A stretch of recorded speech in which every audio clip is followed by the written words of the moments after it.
गांव का नाम था चंद्रपुर। जंगल के बिल्कुल किनारे बसा हुआ।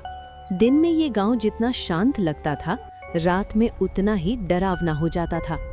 लोग कहते थे कि जंगल के अंदर एक बहुत ही विशाल सांप रहता है, इतना बड़ा कि उसकी एक कुंडली पूरा खेत ढक ले। कोई उसे महासर्प कहता था, कोई मृत्यु का देवता। पर जिसने भी उसे देखा वो जिंदा नहीं लौटा। पहली अजीब घटना। एक रात गांव का एक लड़का जंगल से लौट नहीं पाया। सुबह उसकी लाश मिली, आंखें खुली हुई, मुंह चीख में फंसा हुआ और शरीर पर किसी भी जानवर के दांत या पंजे के निशान नहीं। सिर्फ जमीन पर था सांप के रेंगने का बहुत बड़ा निशान, इतना बड़ा कि लोग देखकर कांप गए। पूर्णिमा की रात। गांव के बुजुर्ग बोले, पूर्णिमा की रात को वो जागता है। उस रात हवा रुक गई थी, कुत्ते रो रहे थे। अचानक जमीन कांपने लगी। फिर जंगल से आई आवाज, "स्स।"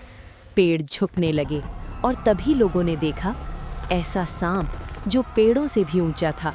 उसकी आंखें लाल थीं, जैसे जलता हुआ कोयला। उसका शरीर काला नहीं, अंधेरा था। वो जमीन पर रेंगता नहीं था, वो सरकता हुआ साया लगता था जो मरने से पहले सुनाई देती थी। वो मुझे देख रहा है। गांव की एक बूढ़ी औरत ने सच बताया।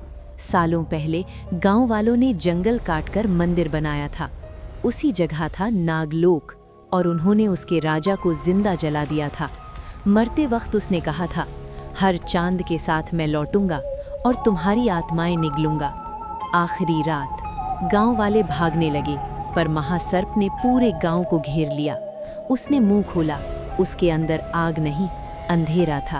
और फिर पूरा गांव एक ही रात में गायब हो गया। आज वहां सिर्फ एक सुनसान जमीन है। रात में अगर कोई उधर से गुजरे तो जमीन पर दिखता है एक बहुत बड़ा सांप का निशान और हवा में एक फुसफुसाहट। अब तुम्हारी बारी है। अगर वीडियो पसंद आए तो वीडियो को लाइक और चैनल को सब्सक्राइब जरूर करें।